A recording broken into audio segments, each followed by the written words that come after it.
책과 어우러지는 삶을 사랑하시는 행복한 독서 여행 구독자 여러분, 안녕하십니까? 오늘 여러분들과 함께 리뷰해 볼 책은 찰스 디킨스의 위대한 유산입니다. 여러분들은 부모님으로부터 어떤 유산을 물려받으셨습니까?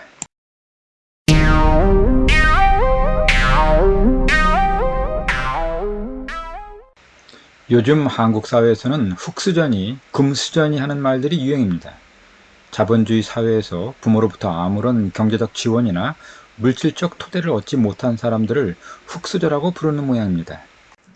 능력 없는 부모를 둔 자신의 처지를 자주하는 듯한 흙수저라는 용어의 근저에는 자본주의라는 괴물 시스템이 강요하는 물질 만능주의의 단면을 보는 것 같습니다. 하지만 과연 우리의 가난한 부모님들이 우리에게 흙만 남겨주었을까요? 그리고 금수저들은 스스로의 노력 없이 주어지는 부를 바탕으로 진정한 행복을 일궈냈을까요? 여기 영국의 뛰어난 작가가 소설을 통해 우리 인간에게 진정으로 필요한 유산이 무엇인지 성찰하게 합니다. 이 작가의 이름은 바로 찰스 디킨스입니다.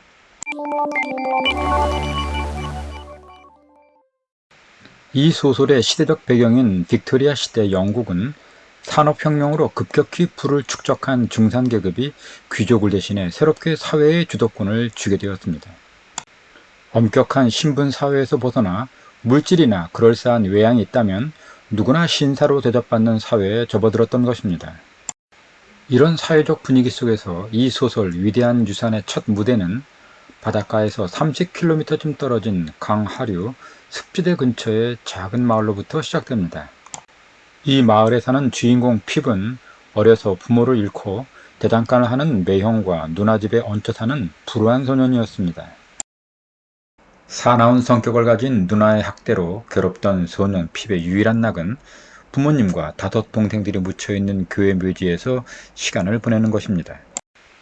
그러던 어느 날 저녁, 평소처럼 부모님의 묘지에서 시간을 보내던 핍은 갑자기 나타난 무시무시한 인상의 탈옥수를 만나게 됩니다. 족쇄를 찬 탈옥수는 핍에게 집에 가서 족쇄를 끊을 줄칼과 먹을 것을 가져오지 않으면 죽이겠다고 협박합니다. 혼비백산한 핍은 무서움에 휩싸여 누나네 집으로 내달렸고 탈옥수의 협박이 계속 귓가에 맴돌아 결국 집에서 줄칼과 빵을 훔쳐 묘지에 있던 탈옥수에게 건넵니다. 하지만 핍이 도와준 매그위치라는 이름의 탈옥수와 또 다른 한 명의 탈옥수는 그들을 추적하던 군인들에게 잡혀 감옥선에 실리게 됩니다. 습지대 탈옥수 추격 사건이 있은 지 꼬박 1년이 지났습니다. 어느 날 핍의 누나가 마을에 사는 돈 많은 부인 미스 해비샴이 자신의 저택에서 양녀와 놀아줄 아이를 구하고 있다는 말을 전했습니다. 미스 해비샴은 무슨 이유인지는 모르지만 결혼식 날 파혼을 당해 그 충격으로 지금까지 하얀 웨딩드레스를 입고 저택 방에서만 칩과며 지내는 괴팍한 부인이었습니다. 미스 해비샴이 엄청난 부자인 것을 알고 있는 핍의 누나는 핍을 통해 사례금을 챙길 요량으로 핍을 해비샴 부인의 집으로 가도록 추선합니다.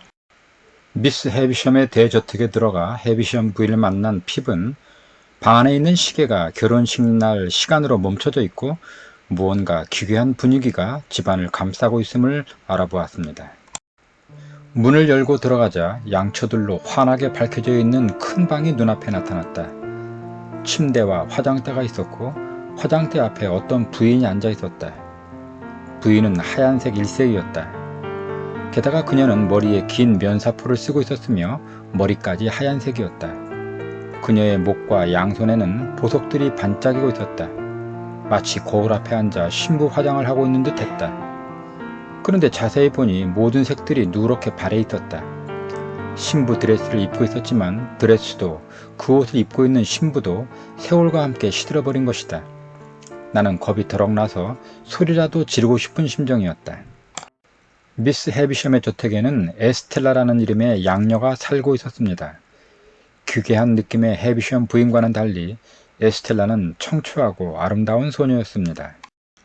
하지만 에스텔라는 비천한 태생으로 초라한 행색을 한 핍을 경멸하는 태도로 대합니다. 이때의 심경을 핍은 작품 속에서 이렇게 말하고 있습니다. 그녀는 나에게 기다리라고 말한 후 어디론가 사라졌다. 앞마당에 혼자 남은 나는 내 거친 손과 신발, 옷들을 살펴보았다. 이전에는 아무렇지도 않던 것들이 왜 그렇게 초라하고 볼품없게 느껴지는지, 나는 조에게 내 이불을 왜 잭이라고 부르게 만들었는지 따지고 싶었다. 생전 처음으로 그가 좀 교양 있는 사람이었다면 얼마나 좋을까 하는 생각도 했다. 그리고 나도 교양 있는 사람이 되고 싶었다. 집으로 돌아온 핍은 난생 처음으로 신분 상승에 대한 욕구를 느꼈습니다. 아름다운 에스텔라에게 다가갈 수 있으려면 지금보다는 무언가 더 많이 알고 더 많은 것을 배워 결국은 멋진 신사가 되고 싶었습니다. 며칠 후 다시 미스 헤비샴의 집을 찾아간 핍은 이번에는 헤비샴 부인이 안내한 이상한 방을 보게 되었습니다. 그 방 식탁에는 결혼식 파티에 차렸던 웨딩 케이크가 썩어가고 있었습니다. 헤비샴 부인은 이루지 못한 결혼에 대한 원한을 품고 있는 것이 분명했습니다.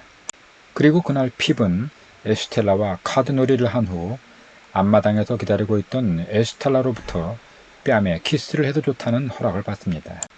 세 번째 미스 헤비샴의 저택을 방문했을 때는 헤비샴 부인이 핍의 신상에 대해 이것저것 물었습니다. 핍은 매형 조의 대장간 견습공이 될 거라고 대답합니다. 핍의 매형인 조 가저리는 천성이 착하고 인정이 많은 사람으로 어릴 때 부모를 잃은 처남 핍을 어려서부터 따뜻하게 대해주고 많은 사랑을 베푸는 인물입니다. 미스 헤비샴은 핍의 매형인 조를 불러 핍을 대장간 도제로 채용하는 계약을 맺게 하고 계약금 25파운드를 조에게 주었습니다. 결국 미스 헤비샴 저택에서 양녀 에스텔라와 놀아준 대가로 25파운드를 받게 된 셈입니다. 그날부터 핍은 대장간에서 매형 조의 도제로 일하게 됩니다. 하지만 아름다운 에스텔라에게 마음을 빼앗긴 핍은 거친 대장간 일이 점점 싫어지게 되었고 평소 존경하던 매형 조도 궁상맞게만 보였습니다. 그런데 단 1년 만에 그 모든 믿음이 사라졌다. 우리 집안 모든 것이 상스럽고 천했다. 나는 어떤 일이 있어도 우리 집을 미스 헤비샴이나 에스텔라에게 보여주고 싶지 않았다. 누구 탓인지는 중요하지 않았다. 이미 엎질러진 물이었다. 한때 조의 대장간에서 도제 수업을 받게 되면 사내다운 사람이 되고 행복할 수도 있으리라 믿었던 적이 있었다. 하지만 이제는 내 앞길에 놓인 무거운 짐처럼만 여겨질 뿐이었다. 내 앞길을 가로막고 있는 장막처럼만 여겨질 뿐이었다.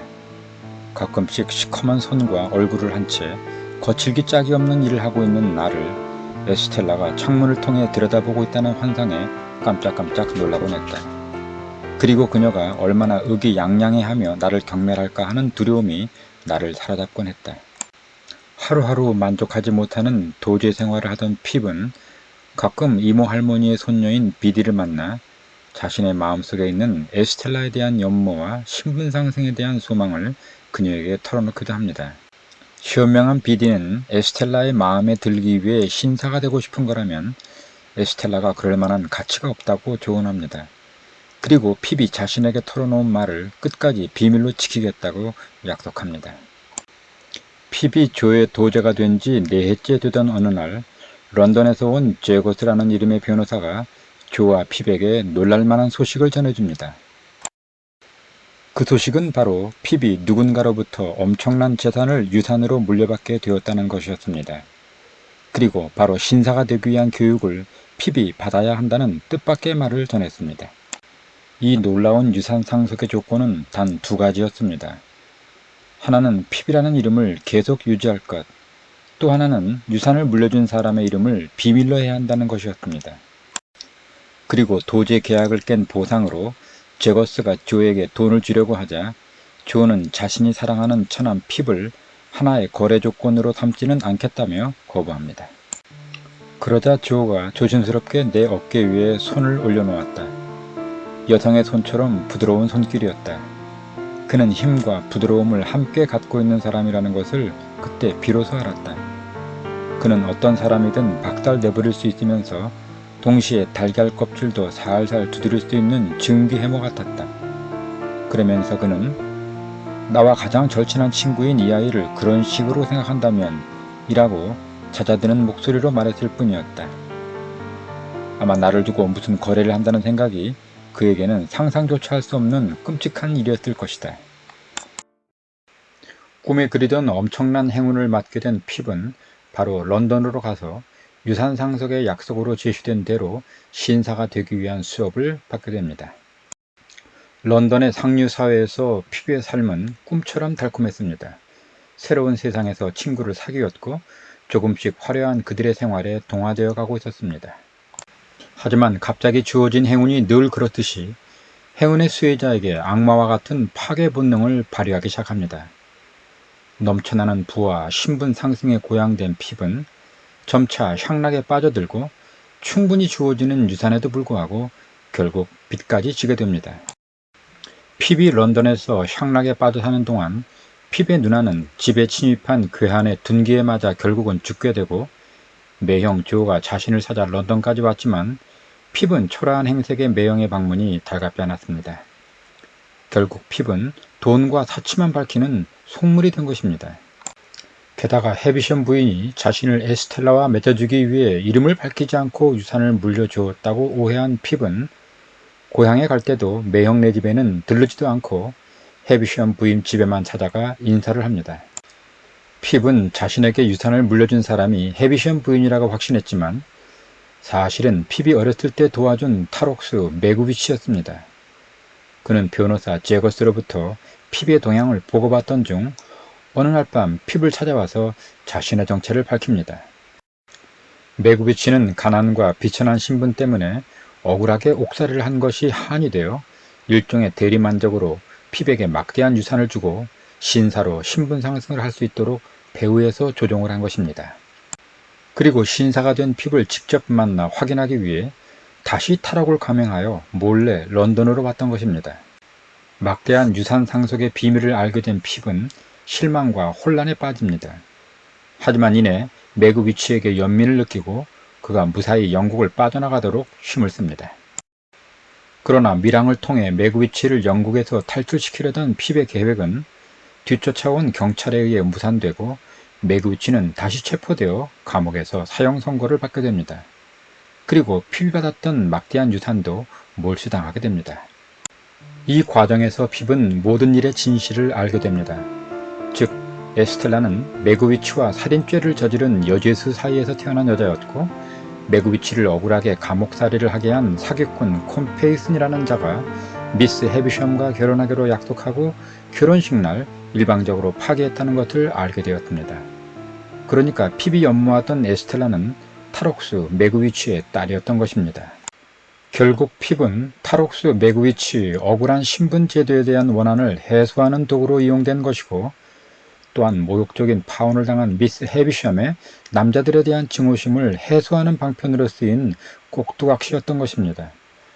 어렸을 때 자신의 집에 핍을 초대한 이유도 에스텔라를 통해 남자에 대한 환멸을 투사하려는 미스 헤비샴의 음모였던 셈입니다. 철저히 이용당한 핍에게 남은 것은 빈털터리가 된 호주머니와 냉정한 현실이었습니다. 메구비치는 감옥에서 죽고 받은 유산까지 몽땅 몰수된 채 핍은 병까지 얻어 자리에 눕게 됩니다. 이때 매형 조가 찾아와 핍의 빚을 갚아주고 핍은 다시 고향으로 돌아올 수 있게 됩니다.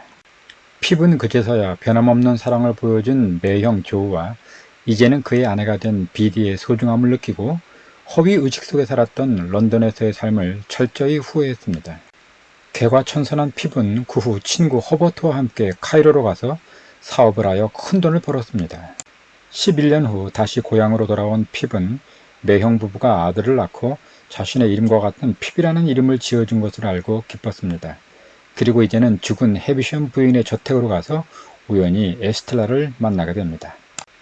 두 사람은 서로에 대한 연민을 느끼고 말없이 손을 잡습니다. 그리고 이루어질 수 없는 사랑이더라도 서로에게 좋은 친구가 되기로 약속합니다. 나는 그녀의 손을 잡았다. 우리는 그 폐허에서 나왔다.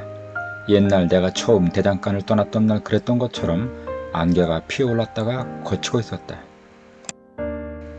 거쳐가는 안개 속에서 교교한 달빛이 멀리까지 뻗어나가고 있었다.